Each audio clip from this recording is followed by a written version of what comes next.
चलिए स्टार्ट करें। तो अब तक हमने चैप्टर में जो दो पार्ट देख लिए थे, एक इलेक्ट्रोलिटिक सेल और दूसरा बताना भाई, 2-3 बार बात कर ली इसके बारे में। तो इलेक्ट्रोकेमिकल सेल एक बोलता है कि हम केमिकल रिएक्शन करवाएंगे और उससे इलेक्ट्रिसिटी प्रोड्यूस करेंगे, है ना। यानी कि electric chemical energy getting converted into electrical energy, मतलब जो भी केमिकल रिएक्शन हो रहे हैं उनसे हम इलेक्ट्रिकल एनर्जी बनाएंगे, है ना। वो हमारा इलेक्ट्रोकेमिकल सेल या गैल्वेनिक सेल था। और एक बोलता है, और ये ऐसा क्यों हो रहा था, बिकॉज ये रिएक्शन स्पॉन्टेनियस थे, अपने आप हो रहे थे, आपको कुछ करने की जरूरत नहीं थी। बट यहाँ नॉन स्पॉन्टेनियस रिएक्शन थे जो अपने से नहीं हो पा रहे थे, तो अपन क्या दे रहे थे उनको, इलेक्ट्रिसिटी दे रहे थे ताकि वो रिएक्शन हो जाए। तो यहाँ पर उल्टा हो रहा था। तो ये दोनों पार्ट हमने पढ़ लिए हैं। अब जो पार्ट हमारा बचा ना वो ये है कि ये पढ़ क्यों रहे थे। पढ़ तो लिए बट ये पढ़ क्यों रहे थे, इसका प्रैक्टिकल एप्लीकेशन क्या है हमारी डे टू डे लाइफ में। तो हम हमारे बहुत सारे डिवाइसेस में बैटरी सेल यूज करते हैं, वो हमारे पूरे क्या रहते हैं, इलेक्ट्रोकेमिकल सेल्स ही होते हैं। ये कहाँ यूज होता है, ये यूज होता है इंडस्ट्रीज में, मेटलर्जी में। जब हमको सेपरेट करना है, इलेक्ट्रोलिटिक रिफाइनिंग करनी है, पढ़े आप लोग क्लास 10th में कि जब आप एक मेटल को एक्सट्रैक्ट करते हो मेटल ऑक्साइड से, तो एक प्रोसेस करते हैं इलेक्ट्रोलिटिक रिफाइनिंग, तो वहां पे इलेक्ट्रोलिसिस का यूज हो रहा है। आपको कॉस्टिक सोडा बनाना है तो आपने NaCl सॉल्यूशन का इलेक्ट्रोलिसिस कर दिया, तो आपको मिल गया कॉस्टिक सोडा NaOH। तो ये सब कहाँ होता है, इंडस्ट्रीज में। बिकॉज हमको पता है कि केमिकल चेंजेस या केमिकल कंपाउंड अपने आप तो नहीं टूटेंगे, फिजिकल प्रोसेस से तो मिक्सर अलग होते हैं ना। केमिकल कंपाउंड्स को सेपरेट करने के लिए you need some chemical methods, and the best method is electrolysis. समझ रहे हैं क्या। तो ये सब प्रोसेस, इलेक्ट्रोलिसिस का एक एग्जांपल और है इलेक्ट्रोप्लेटिंग। सुना आपने इलेक्ट्रोप्लेटिंग, कि आप अगर किसी चीज में कुछ का लेयर चढ़ाना चाहते हो, आपकी साइकिलें सब लोहे की बनी है बट वो चमकती है बाहर से क्योंकि उसमें क्रोमियम का इलेक्ट्रोप्लेटिंग करते हैं। तो एक तरफ साइकिल टंगी होगी कैथोड में, और एनोड में आपका क्रोमियम का बार टंगा होगा। क्रोमियम डिजोल्व होकर के जाके साइकिल में चिपकता जाएगा, क्रोमियम डिजोल्व होकर साइकिल में चिपकता जाएगा। तो ये भी तो इलेक्ट्रोलिसिस ही हो रहा है, आप बाहर से इलेक्ट्रिसिटी दे रहे हो और ये प्रोसेस हो रहा है। तो ये सब चीजें कहाँ होती है, इंडस्ट्रीज में, बड़ी बड़ी फैक्ट्रीज में होती है इलेक्ट्रोलिसिस प्रोसेस। बट ये हमारे सेल्स में होता है। ठीक है, तो हम दो टाइप के सेल या दो टाइप की बैटरी पढ़ेंगे अपने सिलेबस में। एक है हमारी प्राइमरी बैटरीज और दूसरी होती है secondary battery, depending upon usage. जिसको अपन एक बार यूज करके फेंक देते हैं, can not B use again. Remote की बैटरीज, है ना, हमारे कैलकुलेटर की बैटरीज, घड़ियों की बैटरीज, ये सब हम एक बार यूज करके फेंक देते हैं, जिसको अपन ड्राई सेल बोलते हैं। कॉमन लैंग्वेज में पेंसिल सेल बोलते हैं, बैट सेल, है ना, जो अराउंड 1.5 वोल्ट का उसका पोटेंशियल डिफरेंस होता है। एक से काम नहीं चलता तो हम दो लगाते हैं। तो ये कहलाते हैं प्राइमरी बैटरी। हाँ, कुछ में 4 लगाता है क्योंकि उसका रिक्वायरमेंट ज्यादा होगा। 1.5 वोल्ट इज नॉट इनफ, हमने 4 लगा के उसको 6 वोल्ट कर दिया इन सीरीज। ठीक है, तो ये हमारी दो टाइप की बैटरी हमें पढ़नी है। एक होती है हमारी प्राइमरी बैटरीज, जिसको अपन सिर्फ एक बार यूज करेंगे, और secondary batteries can be recharge again and again. और बैटरीज होती क्या है, they are the combination of cell. ऐसा बनाते ना अपन, सिंगल ऐसा बनाते थे, वो सेल हो गया, और इसी को अगर और अपन सीरीज में लगा दिए तो अब इसको क्या बोलोगे आप, combination of cell is known as battery. ठीक है, तो it is a combination of cell, and for a battery to be of practical use it should be reasonably light, हल्की होनी चाहिए, प्लस कॉम्पैक्ट, छोटी भी होनी चाहिए। ठीक है, and its voltage should not vary appreciably during its use. जैसे हमारी घड़ियों का जो बैटरी होता है ना, वो एकदम कांस्टेंट वोल्टेज देता है, जहां खत्म हो गया फिर वो नहीं चलेगा। पर रिमोट में ऐसा नहीं होता ना, रिमोट का बैटरी देखो आप, हमारे घरों में अपन रिमोट नहीं करते तो क्या करते हैं, सबसे पहला काम फिर चल जाता है, देखिए उसका। बट ऐसा घड़ी में नहीं होता, घड़ी कैलकुलेटर का अगर बैटरी डाउन तो वो बंद हो जाएगा, फिर आप उसको कुछ भी करो वो नहीं चालू होगा, क्योंकि उसका कांस्टेंट वोल्टेज रहता है। कांस्टेंट वोल्टेज रहता है मतलब जब तक दे रहा है तो उतना देगा, नहीं देगा तो देगा ही नहीं। पर जो हमारे पेंसिल बैटरीज होती है, जो जिसको अपन लेक्लांचे सेल बोलते हैं केमिस्ट्री लैंग्वेज में, ड्राई सेल बोलते हैं, उसमें आयंस भी होते हैं, तो उनकी कंसंट्रेशन अपन ऐसे ऐसे करके चेंज कर लेते हैं, थोड़ी बहुत मूव करके, या फिर उसके पेंसिल सेल को निकालो। ऑब्जर्व करना, कभी मैं तो करता रहता हूँ, उसको निकाल के अपन ऐसे गिर दो थोड़ा, तो 1-2 दिन और चल जाएगा। बट ऐसा हमारी बाकी वो बटन सेल्स के साथ नहीं होता है।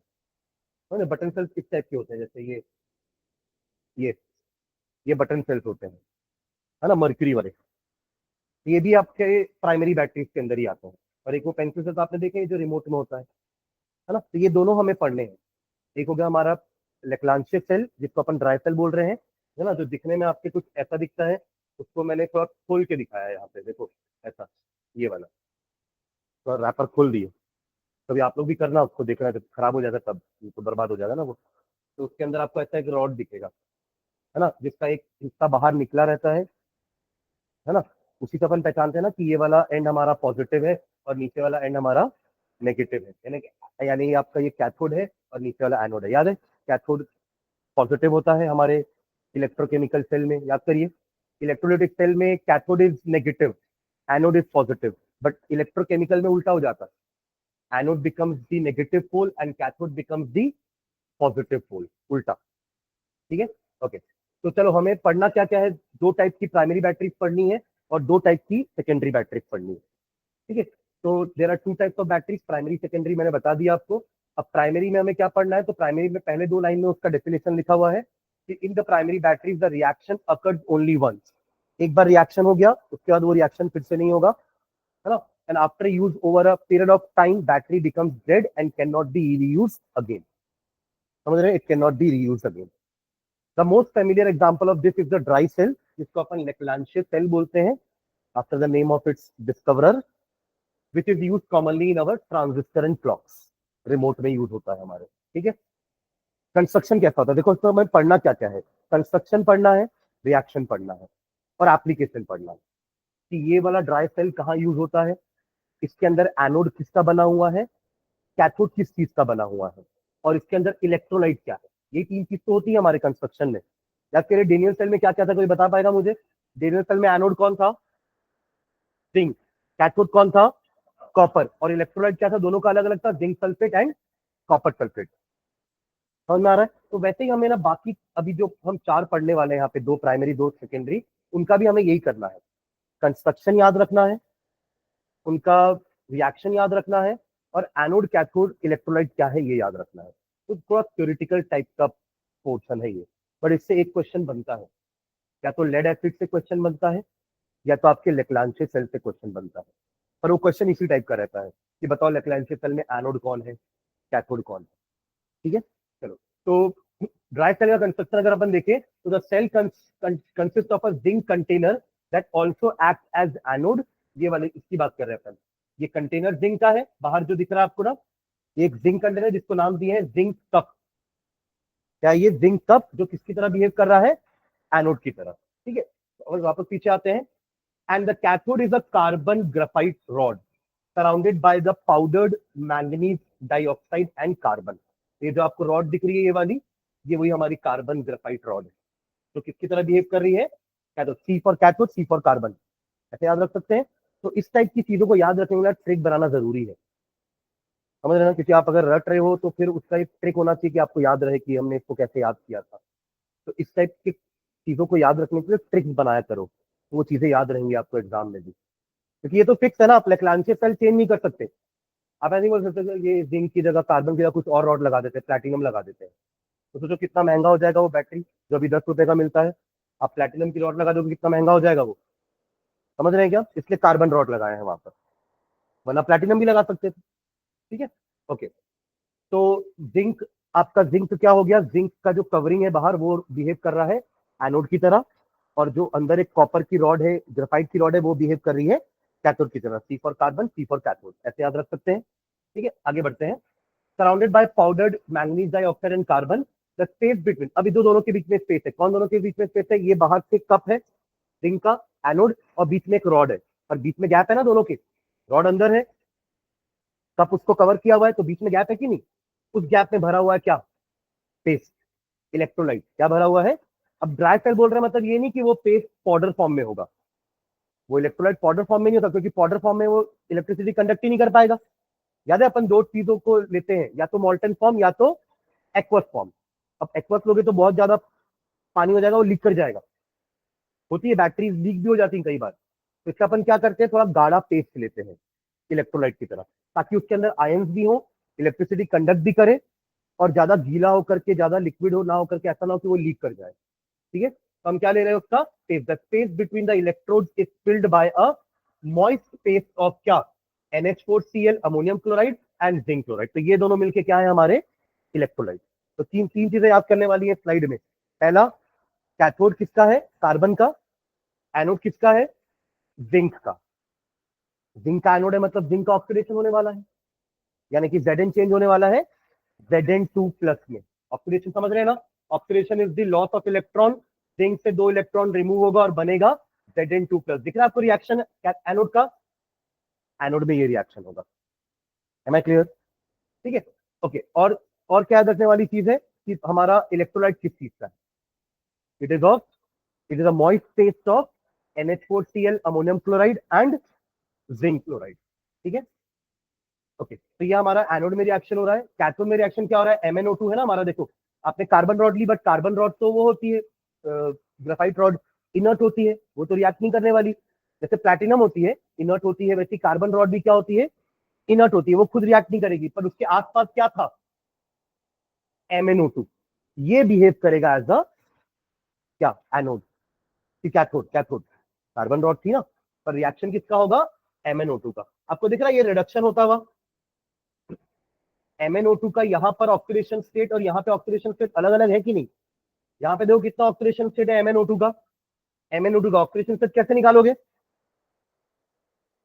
O2 का, O का -2, इसका x ले लेते हैं, तो x -4 इज इक्वल टू 0। तो x इज इक्वल टू कितना आया, +4। और यहाँ पे उसकी ऑक्सीडेशन स्टेट +2 है, रिड्यूस हुई है। क्या हुई है, तो रिडक्शन ही कहलाएगा ना। हमने एक डेफिनेशन पढ़ी थी 11th में ऑक्सीडेशन रिडक्शन की, याद करिए। अगर किसी का ऑक्सीडेशन नंबर बढ़ रहा है तो उसका ऑक्सीडेशन होता है, किसी का ऑक्सीडेशन नंबर घट रहा है तो उसका रिडक्शन होता है। देखो यहाँ पे जिंक का ऑक्सीडेशन नंबर 0 था, कुछ नहीं है तो ऊपर 0 है, और यहाँ क्या है, +2, मतलब ऑक्सीडेशन नंबर बढ़ा है, यानी कि ये क्या हुआ है, ऑक्सीडाइज हुआ है। और यहाँ पे Mn का भी अपन ने देखा कि यहाँ पे ऑक्सीडेशन स्टेट +4 था, यहाँ पे +2 हो चुका है, तो ये क्या हुआ है, रिड्यूस हुआ है। होता भी है रिडक्शन, कैथोड में क्या होता है, रिडक्शन होता है, और एनोड में क्या होता है, ऑक्सीडेशन हमेशा। इसका भी मैंने ट्रिक बताया था आपको AOCR करके, कि एनोड में हमेशा ऑक्सीडेशन होता है, कैथोड में हमेशा रिडक्शन होता है। समझ रहे हैं क्या? ठीक है, ओवरऑल दोनों को ऐड कर दोगे तो हमारा क्या हो जाएगा, ओवरऑल रिएक्शन आ जाएगा। दोनों को बस ऐड करना है। यहां से जो 2 इलेक्ट्रॉन आया, यही 2 इलेक्ट्रॉन यहाँ पे ऐड करना पड़ेगा, मतलब रिएक्शन को बैलेंस करना पड़ेगा ना। अब ये रिएक्शन बैलेंस नहीं है, कैसे बैलेंस नहीं है, जिंक 2 इलेक्ट्रॉन लूज कर रहा है, बट MnO2 ने तो एक ही इलेक्ट्रॉन गेन किया, यस और नो। तो आपको क्या करना पड़ेगा, सेकेंड इक्वेशन को 2 से मल्टीप्लाई करना पड़ेगा। Will multiply the second equation by 2, तब तो यहाँ 2 इलेक्ट्रॉन होगा ना। यहाँ से 2 इलेक्ट्रॉन लूज हुआ, तो 2 इलेक्ट्रॉन गेन करने के लिए कोई होना चाहिए ना, तब तो इलेक्ट्रॉन का लॉस और गेन नहीं होगा। जितने इलेक्ट्रॉन लूज हुए उतना गेन हो गया, खत्म, इलेक्ट्रॉन बचे ही नहीं। इसने लूज किया, उसने गेन कर लिया, तभी तो हमको आखिरी रिएक्शन में इलेक्ट्रॉन्स नहीं दिखते, क्योंकि उनका तो गेन लॉस हो चुका है। एक ने लॉस किया, दूसरे ने गेन कर लिया। इसलिए अपन इस पूरे रिएक्शन को मल्टीप्लाई करेंगे किससे, 2 से, टू बैलेंस इट। ऊपर वाले को जरूरत नहीं करने की, ऊपर वाले के कारण ही तो नीचे वाले को 2 करना पड़ा ना मल्टीप्लाई, क्योंकि ऊपर वाला 2 इलेक्ट्रॉन लूज कर रहा था, तो नीचे वाले को भी 2 इलेक्ट्रॉन गेन करना पड़ेगा। Am I clear? ठीक है, एक लाइन और नीचे लिखिए, ध्यान से सुनना। Ammonia produced in the reaction, आपको दिख रहा है ये अमोनिया बन रहा है। Ammonia produced in the reaction forms a complex with Zn2 plus. ये जो आपका Zn2 प्लस बन रहा है, इसके साथ अमोनिया क्या बना लेगा, कॉम्प्लेक्स। आपने पढ़ा है कोऑर्डिनेट कंपाउंड, क्या होते हैं कोऑर्डिनेट कंपाउंड, कुछ ऐसे दिखेगा, देखो Zn NH4 का NH3 का 4, यही तो होता है ना कॉम्प्लेक्स। कॉम्प्लेक्स को अपन कैसे डिनोट करते हैं, एक स्क्वायर ब्रैकेट के अंदर एक मेटल होता है, और साथ में उसके डोनेटिंग ग्रुप होता है, जिसको अपन क्या बोलते हैं, लाइगेंड। कितने लाइगेंड्स हैं यहाँ पे, 4। ओवरऑल चार्ज कितना आ रहा है, 2+। ये कॉम्प्लेक्स बनने के कारण ही क्या होता है पता है, रिवर्स रिएक्शन नहीं हो पाता है। तभी ये बैटरी क्या है, प्राइमरी। रिवर्स होना तब आपका डिस्चार्जिंग चार्जिंग दोनों होगा। जैसे भी अपन इसके बाद सेकेंडरी पढ़ेंगे तो उसमें देखना, जो रिएक्शन आपने एनोड में लिखा है ना, वो रिवर्स होगा तो चार्जिंग होगी। फॉरवर्ड रिएक्शन डिस्चार्जिंग का होता है। अभी डिस्चार्ज तो हो रहा है हमारा सेल, आपने जैसे ही सेल को लगाया, सेल डिस्चार्ज मोड में आ चुका है। आपने जैसे ही सेल को अपने रिमोट में लगाया, ये रिएक्शन होने चालू हो गए उसके अंदर। धीरे धीरे जिंक रॉड, जिंक का जो कंटेनर है वो कंज्यूम होता जाएगा, कार्बन की रॉड के साथ जो MnO2 चिपका हुआ है वो सब कंज्यूम हो जाएगा। एक बार वो खत्म हुआ, बैटरी डेड, निकालो नया लगाओ, क्योंकि ये रिवर्स रिएक्शन नहीं कर पा रहा है।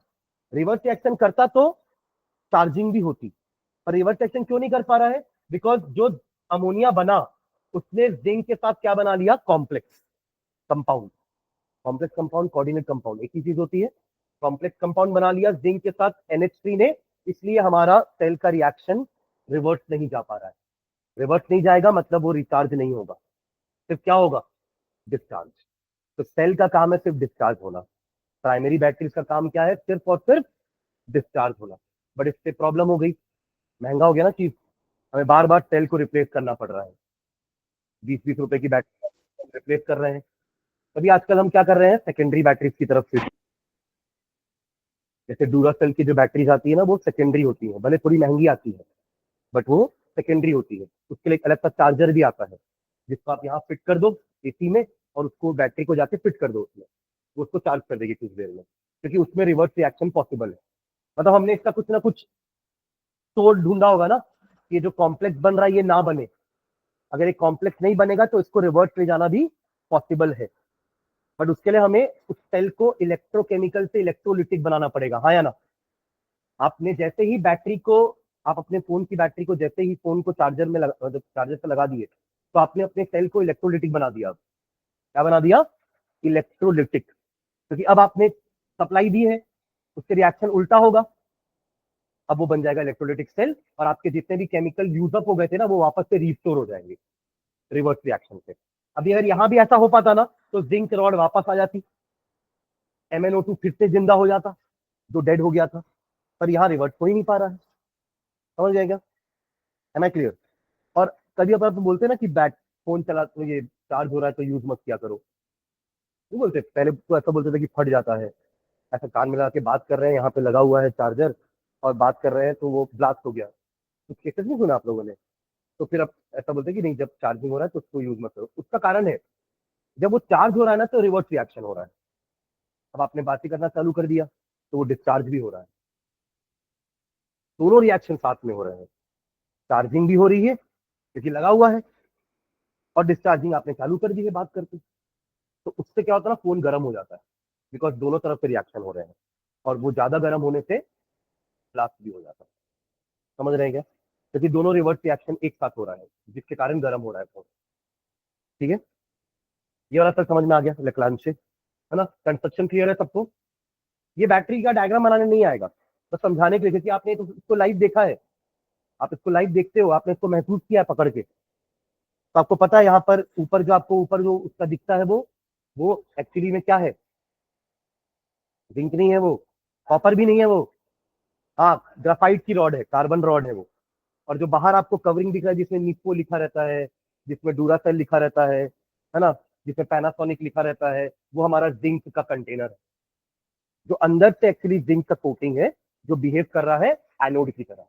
कैसे बिहेव कर रहा है? एनोड की तरह। समझ गया क्या ये? ठीक है। ये वाला है, ठीक है ना? ये हमारे कैलकुलेटर्स में होता है, घड़ियों में भी होता है ना, और ये इसके माइक में भी है, इसकी बैटरी है ये।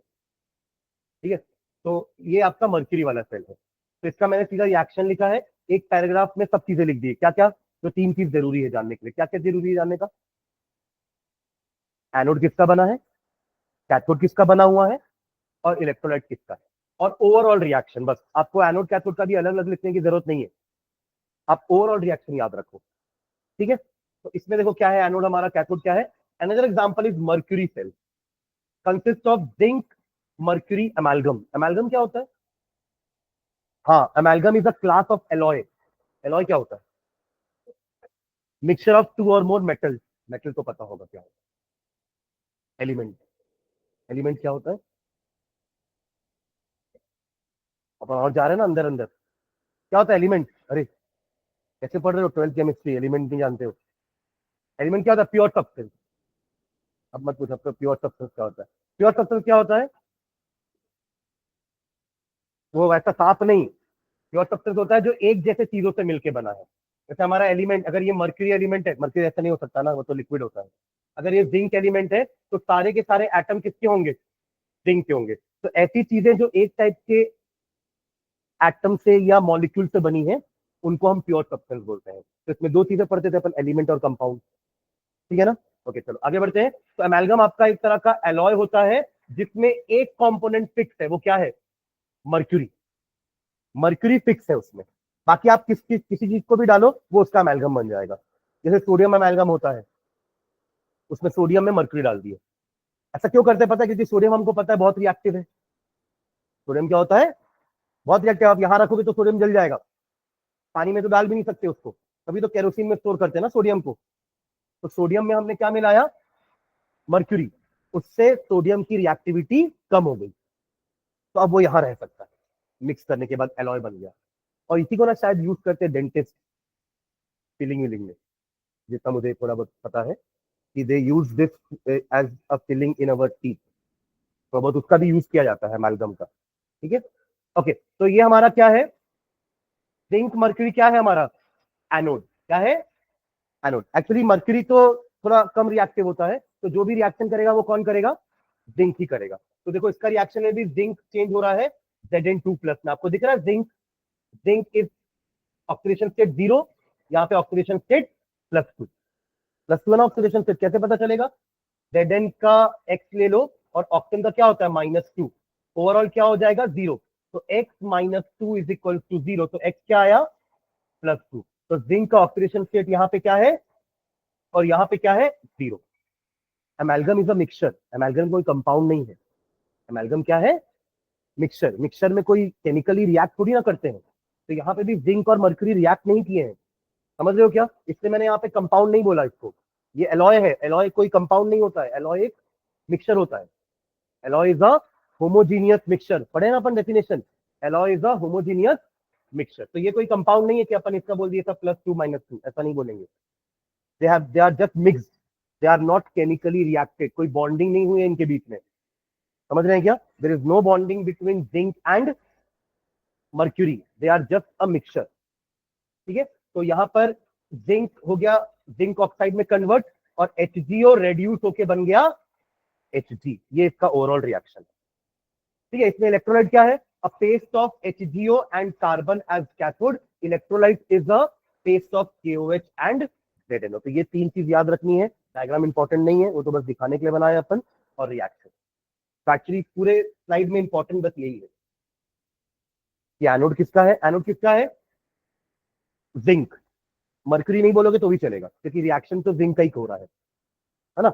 मर्क्यूरी समझ लो बस उसकी रिएक्टिविटी को थोड़ा कम करने के लिए डाला गया है, एक सरफेस देने के लिए डाला गया है कि मर्क्यूरी से सरफेस में जिंक रिएक्ट करेगा, ठीक है। और कैथोड किसका है, मर्क्यूरी ऑक्साइड, क्योंकि उसी का रिएक्शन हो रहा है, वही तो रेड्यूस हो रहा है Hg में, एनोड में ऑक्सीडेशन, कैथोड में रिडक्शन। तो कैथोड क्या हुआ हमारा, HgO। तो आप ना अगर ये रिएक्शन भी याद रखोगे ना, तो उससे आपको क्लिक हो जाएगा कि इसमें एनोड कौन है कैथोड कौन है, क्योंकि रिएक्शन में किसका ऑक्सीडेशन होता हुआ नजर आ रहा है, जिंक का, तो जिंक क्या होगा, एनोड। और किसका रिडक्शन होता हुआ नजर आ रहा है, HgO का, तो HgO क्या होगा, कैथोड, क्योंकि एनोड का ऑक्सीडेशन होता है और कैथोड का। तो रिएक्शन याद रखेंगे तो हमारी आधी प्रॉब्लम सॉल्व हो जाएगी, एनोड कैथोड तो पता चल ही जाएगा, ठीक है। चलिए आगे बढ़े, चलिए नेक्स्ट देखते हैं सेकेंडरी बैटरी। तो हमें दो टाइप की प्राइमरी बैटरी पढ़नी थी, एक लेक्लांचे सेल और दूसरा भी तो पीछे किया सेकेंडरी, वो तो मैं प्राइमरी का दो टाइप पूछ रहा हूँ भाई, मर्क्यूरी सेल, ठीक है, mercury cell and Leclanche cell, दोनों का यूज समझ में आ गया। Leclanche cell is used in transistors, our remote controls and clocks, wall clock, and mercury cells are used in watches, calculators, hearing aids में भी यूज होता है, हियरिंग एड्स में, है ना, ठीक है। चलो चलो नेक्स्ट आते हैं अपन सेकेंडरी बैटरीज में, which can be recharge again, they can be use multiple times. तो a secondary cell after use can be recharged by passing current through it in the opposite direction, वो अपन connect करेंगे तो current opposite direction में flow करेगा, and now the cell will behave like a electrolytic cell, reaction सारे अपोजिट हो जाएंगे, ठीक है, so that it can be use again. A good secondary cell can undergo a large amount of discharging, ये अच्छा सेल होता है जो बार बार डिस्चार्ज होकर के चार्ज हो जाए। आपके मोबाइल बैटरी की भी तो एक लाइफ साइकिल होती है ना, ऐसा थोड़ा कि आप जिंदगी भर वो बैटरी को चला लोगे, कुछ समय बाद वो क्या हो जाती है, खुल जाती है, अपन देखते हैं। तो बैटरी डेवलप, क्योंकि उसका एक साइकिल होता है कि आप उसको एक पर्टिकुलर टाइम तक रिचार्ज और डिस्चार्ज, रिचार्ज और डिस्चार्ज कर सकते हो सकता है वो शायद उसका 2500 होगा कि 2500 बार वो चार्ज और डिस्चार्ज हो सकती है। तो एक अच्छी सेकेंडरी बैटरी वो होती है जिसका ये काउंट ज्यादा हो, can undergo a large number of discharging and charging cycles. ठीक है, लेड स्टोरेज बैटरी, इसको भी अपन को दो टाइप के पढ़ने हैं। एक हमारा है लेड स्टोरेज बैटरी जो हमारी गाड़ियों में यूज होती है, व्हीकल्स में यूज होती है। ठीक है, और दूसरा अपन को पढ़ना है निकल कैडमियम सेल। ये दो टाइप के हमें सेकेंडरी बैटरीज पढ़नी है। तो पहले बात करते हैं लेड स्टोरेज बैटरी की। तो it consist of lead anode, as the name suggest lead storage battery बोलते हो तो लेड तो यूज हो गई, पीबी प्लम्बम, तो लेड एनोड है and a grid of lead packed with lead dioxide. Grid का मतलब ऐसा कुछ बोल रहे हैं कि एक नहीं है, बहुत सारे लगे हुए ग्रिड। ठीक है, तो लेड का एनोड है हमारा, लेड का क्या है, एनोड है, और लेड रॉड है, पर उसके अंदर पैकिंग किसकी अंदर, लेड ऑक्साइड की, लेड डाइऑक्साइड बोल लो, लेड ऑक्साइड बोल लो, ये हमारा cathode.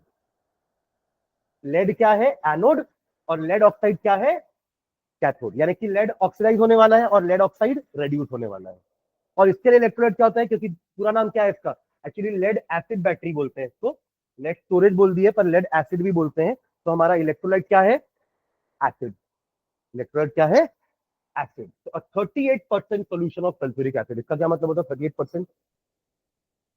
What do you mean by 38%? अपन पढ़ चुके हैं सोल्यूशन, हाँ मास परसेंटेज है ये, कि अगर 100 ग्राम है मेरे पास एसिड तो उसमें 38 ग्राम सल्फ्यूरिक एसिड है, बाकी कितना बचेगा, 62 ग्राम। बाकी 62 ग्राम क्या है, पानी। कोई एसिड बिना पानी के बन सकता है क्या? तो आपने सल्फ्यूरिक एसिड और पानी को मिक्स किया तो सल्फ्यूरिक एसिड बना।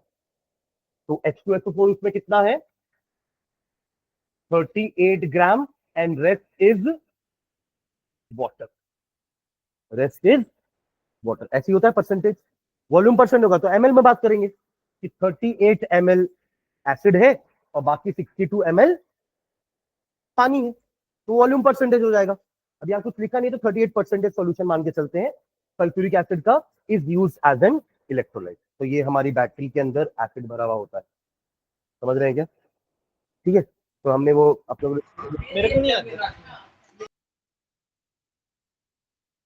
गंगा जल एक पिक्चर है अजय देवगन की, है ना, उसमें उन लोग ग्लास में एसिड ये गाड़ियों से निकालते हैं, जीप खोलते हैं ऐसे, और उसके अंदर वो एमरॉन की बैटरी होती है, एक्साइड की बैटरी होती है, उसका ढक्कन खोलते हैं, एसिड भरते हैं ग्लास में और फिर आंख में डाल देते हैं। तो उसमें ऐसा वायलेंस दिखाया है कि जो भी कुछ क्राइम करेगा हम उसकी आंखों में एसिड डाल देंगे। तो ये दहशत दिखाने के लिए, तभी पिक्चर का नाम गंगा जल है, और वो एसिड को गंगा जल बोल रहे हैं। क्योंकि हमारा गंगा जल तो कुछ और होता है ना भाई, वो गंगा का पानी होता है जिसको हम गंगा जल बोलते हैं। बट उन्होंने वहां पर क्या बोला कि गंगा जल से सीधे साफ करते हैं ना, वो क्राइम को साफ कर रहे थे एसिड डाल डाल के। तो लोगों में दहशत आ गई कि क्राइम करेंगे तो एसिड चला जाएगा आग से। तो ये उससे याद रखना कि जीप से एसिड निकाले थे। तो बैटरी में क्या होता है, इलेक्ट्रोलाइट, एसिड। ठीक है, चलो इसका रिएक्शन देखते हैं, ध्यान देना।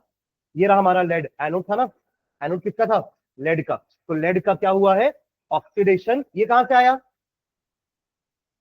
एसिड से, H2SO4। और ये क्या बन गया, PbSO4। ये पीबी का ऑक्सीडेशन स्टेट, और यहाँ पे पीबी का ऑक्सीडेशन स्टेट +2। ये -2 होता तो ये +2 होगा, ऐड होकर के ओवरऑल 0। है ना क्लियर? सल्फेट क्या होता है, SO4 का 2 नेगेटिव। तो पीबी क्या होना चाहिए जिससे ये ओवरऑल ऐड करके 0 आ जाए, तो +2। तो पीबी का ऑक्सीडेशन स्टेट क्या है यहाँ पर, +2, और यहाँ पे क्या है, 0। एटॉमिक स्टेट में सबका ऑक्सीडेशन स्टेट क्या होता है, 0। लेड अपना यहाँ पर अभी एलिमेंटल स्टेट में ही है ना, कोई कंपाउंड तो बना नहीं रहा है, तो इसका ऑक्सीडेशन स्टेट क्या है, 0। नीचे आते हैं PbO2 में, ये भी चेंज हो गया देखो PbSO4 में। अल्टीमेटली हमारे दोनों एनोड भी और कैथोड में किससे चेंज हो गए, PbSO4 में। इसका ओवरऑल रिएक्शन ये लिखा हुआ है, दिख रहा है आपको, इधर से आया लेड, नीचे से आया लेड ऑक्साइड, और दोनों के पास कौन है, एसिड। इलेक्ट्रॉन इलेक्ट्रॉन कैंसल, जो 2 इलेक्ट्रॉन इसने लूज किए थे वो इसने गेन कर लिए, ऑक्सीडेशन रिडक्शन। बना क्या दोनों में, PbSO4 दिख रहा है, 2 PbSO4, एंड बचा कुछ पानी। ये है आपका डिस्चार्जिंग रिएक्शन। क्या है ये? डिस्चार्जिंग। इसका ऑपोजिट रिएक्शन करोगे तो चार्जिंग होगी। तो आपको बस ये याद रखना है, अगर रिचार्जिंग का इक्वेशन पूछता है तो आप उसको उल्टा कर देना बस, कि एनोड का रिचार्ज कैसे हो रहा है, कैथोड का रिचार्ज कैसे। रिचार्ज का मतलब क्या है? जो लेड खत्म हो गया था ना, उसको फिर से बनाना है। जो लेड ऑक्साइड खत्म हो गया उसको फिर से बनाना है। तो कैसे बनेगा? जब ये दोनों रिएक्शन रिवर्स जाएंगे। तो रिएक्शन में आपको कुछ और एक्स्ट्रा याद रखने की जरूरत नहीं है, बस एरो को उल्टा कर देना। तो वो हमारा किसका रिएक्शन हो जाएगा? रिचार्जिंग का। हाँ, या चार्जिंग बोल लो, चार्जिंग का। और अभी जो रिएक्शंस लिखे हुए हैं कि ये किसके हैं? डिस्चार्जिंग के। तो याद रखेंगे, लेड और लेड ऑक्साइड दोनों ही क्या हो रहे हैं? कन्वर्ट हो रहे हैं PbSO4 में। किसमें कन्वर्ट हो रहे हैं? PbSO4 में। और हमें रिचार्जिंग के समय उस PbSO4 से वापस क्या बनाना है? लेड और लेड ऑक्साइड। बस। तो इसलिए ये दोनों रिएक्शन रिवर्स, ओवरऑल रिएक्शन भी याद रहेगा। ये रहा एनोड, ये रहा कैथोड, ये रहा इलेक्ट्रोलाइट, और दोनों एनोड कैथोड चेंज हो रहे हैं PbSO4 में, बचा कुछ पानी। क्लियर है ये रिएक्शन? लेड एसिड से क्वेश्चन बनता है, ऊपर से केस स्टडी क्वेश्चन बनता है। ऊपर पूरा पैराग्राफ लिखा रहेगा लेड एसिड के बारे में, बैटरी के बारे में। फिर नीचे आके क्वेश्चन यही सब रहेगा कि what is happening in anode, what is happening in cathode, what is the overall cell reaction, what is the reaction for recharging, या चार्जिंग का इक्वेशन क्या होगा। तो जस्ट उल्टा। क्लियर है ये? है ना? तो याद रहेगा इसका क्या क्या एनोड, क्या क्या क्या कैथोड है। क्या है एनोड? क्या है? Lead is the anode and sorry and lead dioxide is your cathode, and H2SO4, to be more precise 38% H2SO4 is our। ठीक है, ये जरूरत नहीं है, नहीं याद रहेगा तो भी कोई दिक्कत नहीं है, चलेगा ना। H2SO4 is the electrolyte. कोई गंगा जल लिख के नहीं आएगा यहाँ पर, ठीक है? ठीक, मैं बस एग्जांपल याद रखने के लिए बताता हूँ, पर वो लिखना नहीं है एग्जाम में। ठीक है, ओके, समझ में गया ये रिएक्शन? ठीक, चलो आगे बढ़ते हैं। ये इसका डायग्राम है, देखो ऊपर लिखा हुआ है on charging the battery the reaction is reverse. जो मैंने आपको बता दिया है कि दोनों एनोड कैथोड की रिएक्शन को रिवर्स कर देना, बस एरो चेंज कर देना, और ओवरऑल रिएक्शन में भी वही काम करना है। PbSO4 plus water gives Pb plus PbO2, खत्म, प्लस H2SO4 प्लस H2SO। ठीक है, तो revert, and PbSO4 on anode and cathode is converted back to Pb and PbO2 respectively। ठीक है, डायग्राम अगेन इंपॉर्टेंट नहीं है, बस याद रखने के लिए, अपन बैटरी देखते हैं डे टू डे लाइफ में। ठीक है, another important secondary cell is the nickel cadmium cell, है ना? उसके लिए सिर्फ मैंने रिएक्शन लिख के छोड़ दिया है, लेकिन ज्यादा इंपॉर्टेंट आपका ये है। समझ रहे हैं क्या? पर ये भी, इसका जो लाइफ है ना उससे ज्यादा होता है। अच्छा, हमने अभी बीच में इनका वो डिस्कस नहीं किया, वोल्टेज। अपने लेक्लांशे में पढ़ा था कितना था उसका वोल्टेज? 1 पॉइंट, पढ़े थे, लिखा है स्लाइड में। मैं भले भले वो लाइन को मैंने पढ़ा नहीं है, बट उसमें लिखा था। आपने ऑब्जर्व किया? कहाँ लिखा था ये देखो, है ना? ये उसका पोटेंशियल डिफरेंस है, वही ई सेल। क्या है ये? ई सेल या ई नॉट सेल बोल लो, जो भी अपन इलेक्ट्रोड कंसंट्रेशन डाले होंगे उसके हिसाब से। अपन डीनियल सेल का निकाले थे ना, कितना आया था? 1.1। कैसे आया था वो? आपने E naught copper minus E naught zinc किया था, 0.34 माइनस 0.76, कितना आया था? 1.1 वोल्ट। बस ऐसे ही कुछ यहाँ पे भी आया है, जो 1.5 आप देख रहे हो। ठीक है, मर्क्यूरी का थोड़ा कम होता है, 1.35 होता है, बट एक फायदा है उसका कि वो कांस्टेंट है। वो क्या है? क्यों कांस्टेंट है? मैंने आपको रीजन बताया, क्योंकि आयन, एक भी आयन नहीं है सिर्फ इस रिएक्शन में। देखो आपको कहीं पे आयन दिख रहा है, बट जो हमारा लेक्लांशियस सेल का रिएक्शन है ना, उसमें देखो आयन होते हैं। ओवरऑल रिएक्शन में यू विल फाइंड आयन। आपको दिख रहा है ये अमोनियम आयन है, can you see ammonium ion? तो ओवरऑल रिएक्शन में आपको आयन मिलेंगे, जिसको अपन ठोक ठोक करके उसका कंसंट्रेशन चेंज कर लेते हैं, इसलिए वो थोड़ा देर और जिंदा हो जाता है। पर ये एक बार में गया तो गया। कौन सा? मर्क्यूरी वाला, क्योंकि इसका वोल्टेज क्या है? हमेशा constant, it gives constant voltage. ठीक है, तो ये एडवांटेज बोल लो या फिर डिफरेंस का पॉइंट है दोनों के बीच में। ठीक है, और इसका अपन रिएक्शन याद रखेंगे। यहां से समझ में आ रहा है कि कौन एनोड होगा कौन कैथोड होगा? देखो कैडमियम CD था, इसका ऑक्सीडेशन नंबर 0, अब क्या हो गया है? +2। ये होगा कैडमियम आपका एनोड, और ये आपका निकल कैथोड। ठीक है, नेक्स्ट आते हैं फ्यूल सेल में। एक्चुअली केमिस्ट्री में होता क्या है, केमिकल्स में होता क्या है ना, हम ही पहले कोई अ, वो बनाते हैं केमिकल्स, फिर हम बोलते हैं कि अरे ये तो हानिकारक है, पर हम नहीं बनाया उसको। जैसे पहले हम लोहे की चेयर यूज करते थे, बट उसका ड्रॉबैक क्या था, बहुत भारी थी, एक बार में एक ही उठा पाओगे। तो हमने क्या कर दिया, हमने प्लास्टिक का आविष्कार कर दिया, और आज उसी प्लास्टिक को गाली देते हैं कि डिकम्पोज ही नहीं हो रहा है। अरे तो तुम्ही ने तो बनाया है। क्यों बनाया प्लास्टिक, क्योंकि उसकी चेयर एक साथ अपन एक साथ रख लेते हैं और एक साथ 10 चेयर उठा लेते हैं, लाइटर हो गया। और उसका ड्रॉबैक क्या आया, एनवायरमेंट फ्रेंडली नहीं है। सेम चीज इसके साथ भी हुई। पहले हम प्राइमरी बैटरी यूज किए, ड्रॉबैक समझ में आया कि अरे कितनी सारी बैटरी यूज हो रही है, कितने सारे जिंक और ये कॉपर, सॉरी जिंक और कार्बन ऐसी फेंका रहा है। ये सब क्या है हमारे लिए, एक तरह का ई वेस्ट है। ये क्या होता है, ये ई वेस्ट। ई वेस्ट समझते हो क्या, आप लोग मोबाइल फोन भी आज यूज कर रहे हो, पर इसके पहले वाले जो नोकिया के वो फोन थे, पत्थर पत्थर वाले, वो कहाँ है आज, वो ई वेस्ट तो है ना। तो टेक्नोलॉजी बढ़ रही है, अच्छी चीज है ना, हम अपडेट हो रहे हैं, but what about the waste, उस वेस्ट का भी तो कुछ करना पड़ेगा ना।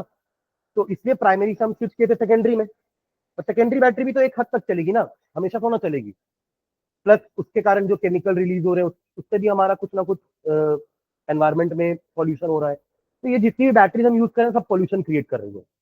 नेचर में क्या क्रिएट कर रही है, पॉल्यूशन। इनका डिकम्पोजिशन आसानी से हो नहीं रहा है, और जो यूसेज है वो बहुत लार्ज स्केल में है, हर कोई यूज करता है बैटरी।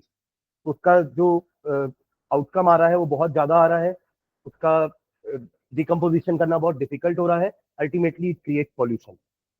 तो इसलिए अब हम आए नए सेल के साथ, यहाँ क्या था, ये फ्यूल सेल। इसमें क्या कर रहे हैं, फ्यूल को कंबस्ट करेंगे, कंबस्टन मतलब जलाएंगे, और उससे एनर्जी प्रोड्यूस करेंगे। और वो फ्यूल सेल में बेस्ट एग्जांपल हमारा होता है हाइड्रोजन फ्यूल। अभी हम हाइड्रोजन के ऊपर काम कर रहे हैं ना, कि हाइड्रोजन को ही एक तरह का फ्यूल यूज करें, उसको बर्न करके एनर्जी प्रोड्यूस करें। यहाँ पे भी अपन वही काम कर रहे हैं। हम एक फ्यूल सेल लेंगे जिसमें एक तरफ से हाइड्रोजन, एक तरफ से ऑक्सीजन फिल करेंगे। इससे क्या हो रहा है पता है, एक यूजफुल कंपाउंड भी बन रहा है। कौन सा, पानी। अपोलो के स्पेस प्रोग्राम में इसी को यूज किए थे, बैटरी को, क्योंकि उन लोग पानी का टैंकर तो लेके जाएंगे नहीं अपने साथ स्पेस में। उसका कितना मास हो जाएगा, पानी का टैंकर थोड़ा लेके जाएंगे, सिंटेक्स टंकी लेके जा रहे हैं साथ में 25-30 लीटर की। तो एक क्या ले लिया, फ्यूल सेल। इससे हमारा दोनों काम हो रहा है ना, इलेक्ट्रिसिटी भी प्रोड्यूस हो रही है, पानी मिल रहा है, तो इसी से पानी से पियेंगे हम लोग। ये पीने वाला पानी तो है ना। हाइड्रोजन ऑक्सीजन रिएक्ट भी कर रहे हैं, इलेक्ट्रिसिटी भी प्रोड्यूस हो रही है, तो सेल का काम भी हो रहा है, प्लस पानी भी मिल रहा है। पोल्यूशन फ्री है ये क्या है, पोल्यूशन फ्री। ठीक है, तो ये हमारे फ्यूल सेल्स होते हैं। रिएक्शन भी बहुत सिंपल है। ये हमारा एनोड कैथोड, देखो पूरा कंस्ट्रक्शन पढ़ लेते हैं चलो पहले। तो galvanic cells that are design to convert the energy of किसकी, फ्यूल का कंबशन। जैसे हम पेट्रोल को भी तो कंबशन ही कर रहे हैं ना, पर वो एक तरह का फॉसिल फ्यूल हो गया, बट ये ऐसा फॉसिल फ्यूल नहीं है ना, ये इको फ्रेंडली फ्यूल हो गया हमारा। तो combustion of fuels like hydrogen, methane, methanol, है ना, इस पे भी काम चल रहा है ना, पावर अल्कोहल पर। इससे भी हम गैसोलीन बना सकते हैं, अल्कोहल से क्या बना सकते हैं, गैसोलीन, पेट्रोल। उस पर भी काम चल रहा है कि मेथनॉल से बनाए, क्योंकि पेट्रोलियम तो धीरे धीरे खत्म होने वाला है। पर मिथेनॉल, अल्कोहल तो बहुत सारा है, हर जगह अल्कोहल है, तो उस अल्कोहल से हम पेट्रोल बना सकते हैं। और उसका कुछ प्रोसेसिंग करना पड़ेगा, उस पर रिसर्च चल रहा है। ठीक है, directly into electrical energy are called fuel cell. तो फ्यूल सेल क्या होते हैं, जो फ्यूल का कंबशन से इलेक्ट्रिकल एनर्जी प्रोड्यूस कर देंगे। अभी तक अपन जो पढ़े वहां कंबशन नहीं हो रहा था, वहां तो ऑक्सीडेशन रिडक्शन हो रहा था। वहां क्या हो रहा था, ऑक्सीडेशन रिडक्शन, यानी कि रिडॉक्स रिएक्शन हो रहा था। बट यहाँ हम क्या करवाने वाले हैं, कंबशन, मतलब burning in the presence of air. Combustion क्या होता है, burning in the presence of air. यहाँ किसको बर्न कर रहे हैं अपन फ्यूल सेल में, हाइड्रोजन को। एयर मतलब ऑक्सीजन, जब एयर ले रहे हैं, पर हमें पता है एयर का कौन सा कॉन्स्टिट्यूएंट है जो बर्निंग में हेल्प करता है, oxygen. Oxygen is a supporter of combustion, right. Okay, so directly into electrical energy are called fuel cells. One of the most successful fuel cells uses the reaction of hydrogen with oxygen to form water. ये सबसे successful है क्योंकि ये pollution free है, plus साथ में पानी भी दे रहा है। इन द सेल, अब देखो इसमें एनोड क्या है, कैथोड क्या है, और कंस्ट्रक्शन, ये वाला उसका पूरा क्या है, कंस्ट्रक्शन। फ्यूल सेल आता है ना क्वेश्चन, मतलब उधर सेकेंडरी बैटरी में से लेड स्टोरेज का क्वेश्चन आता है, और इधर फ्यूल सेल आता है, क्योंकि फ्यूल सेल इको फ्रेंडली है। ठीक है, okay, so in the cell hydrogen and oxygen are bubbled through porous carbon electrodes into concentrated aqueous sodium hydroxide solution. मतलब ये हो गया हमारा क्या,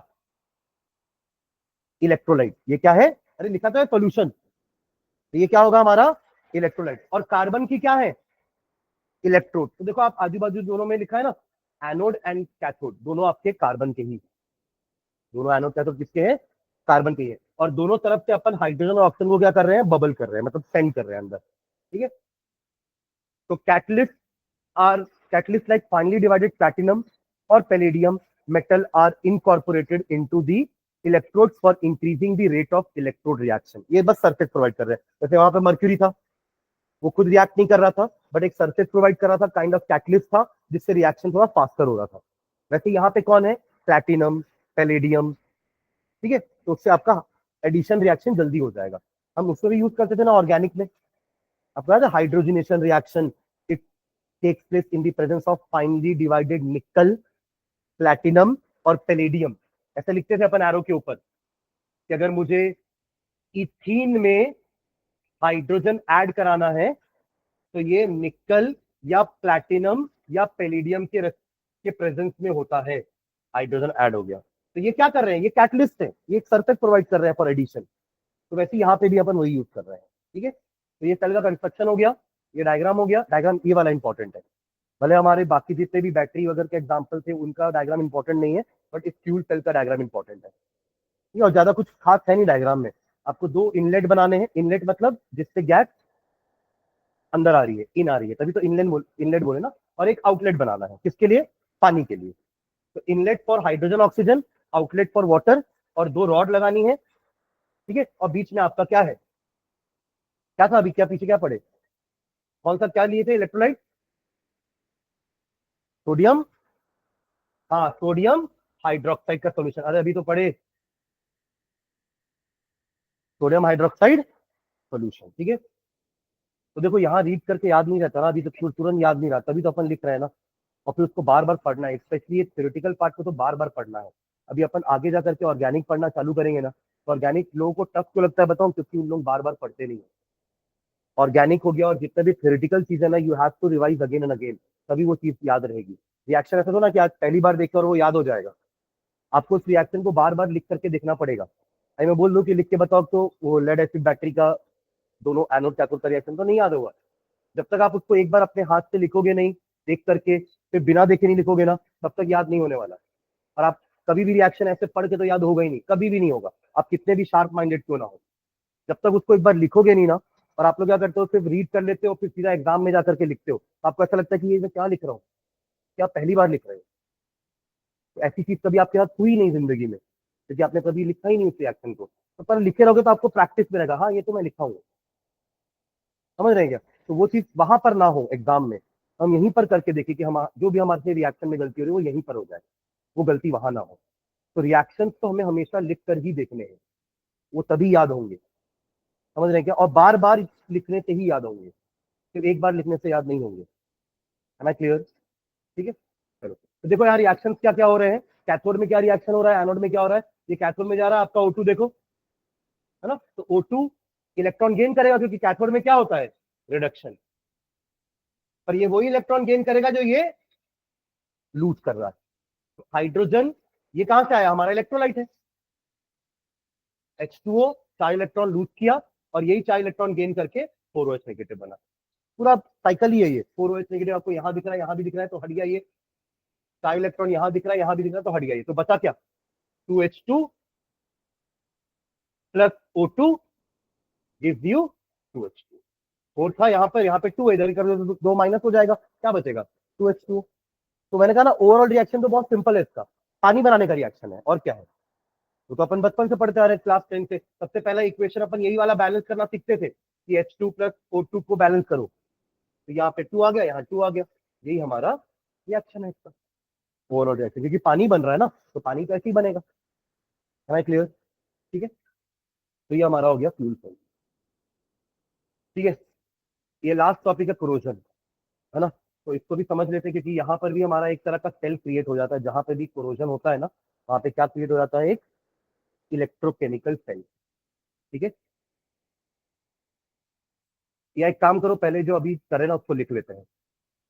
एक लास्ट टॉपिक कोरोजन रोकते हैं अभी, इसको लिखते हैं। स्टार्ट करो तो थोड़ा बहुत।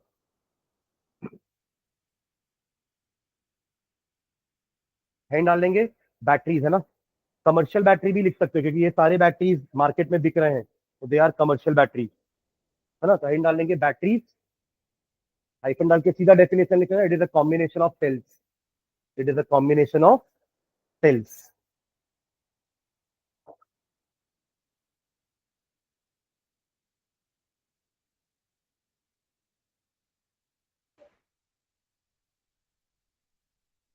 ठीक है, नेक्स्ट टाइम आप चाहो तो इतना इतना छोड़ सकते हो, है ना। सीधा यहाँ पे लिख सकते हो, it should be reasonably light, battery light होनी चाहिए, कॉम्पैक्ट होनी चाहिए, और उसका वोल्टेज ज्यादा वेरी नहीं करना चाहिए।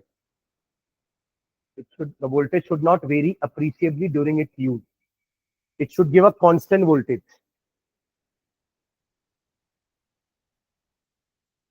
वैसे भी अपन डीसी को ऐसे डिनोट करते हैं ना,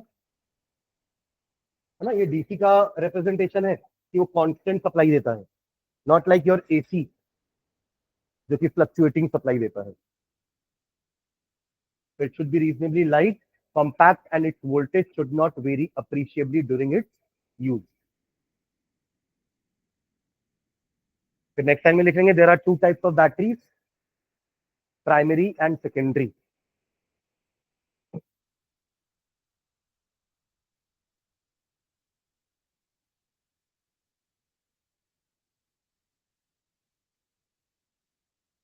प्राइमरी एंड सेकेंडरी, पहला प्राइमरी हैंड डाल देंगे, प्राइमरी बैटरीज।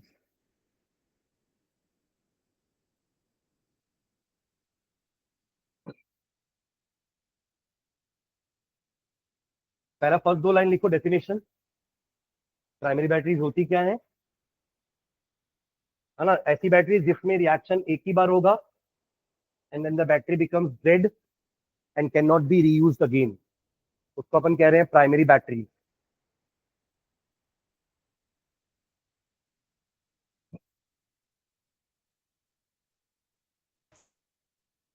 यहां तक लिख करके रुकना।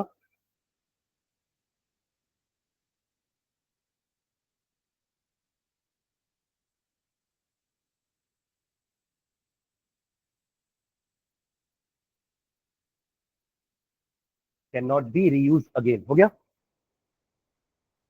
तो हमें दो पढ़नी है इसमें, एक ड्राई सेल हो गया और दूसरा हमारा मर्क्यूरी।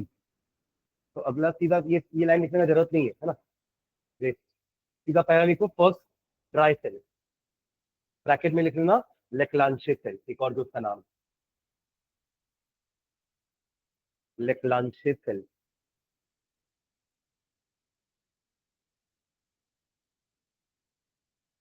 ठीक है, फिर ये पूरा ना ऐसे पैराग्राफ लिखने की जरूरत नहीं है, आप हाइफन डाल डाल के लिख लो, एनोड हाइफन क्या है, कैथोड क्या है, और इलेक्ट्रोलाइट क्या है। उसको इससे क्या आपको याद रखने में भी आसानी होगी, पूरा पैराग्राफ पढ़ने में बोर हो जाओगे। उससे बेटर तीन लाइन में तीनों के बारे में लिख लो कि एनोड हाइफन जिंक। हो गया, यहाँ तक सबने लिख दिया।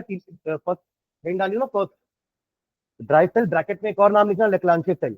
अब नीचे चालू कर दो उसका कि यहाँ पे एनोड क्या है, तो ऐसे सीधा ऐसे लिख लो साइड में, एनोड करके हाइफन डाल के लिख लो, एनोड क्या है हमारा, जिंक, एनोड इज जिंक। फिर अगली लाइन में कैथोड, कैथोड क्या है हमारा, carbon graphite rod surrounded by powdered MnO2 and carbon, ये हमारा हो जाएगा कैथोड। ठीक है, और फिर ये space between the electronic field with, ये सब लिखने की जरूरत नहीं है। सीधा अगला लाइन में electrolyte, moist test of ammonium chloride and zinc chloride. बस ये तीन लाइन होनी चाहिए हमारे पास, जिसमें हमें तीनों एक बार में दिख जाए कि एनोड ये है, कैथोड ये है, और इलेक्ट्रोलाइट ये है।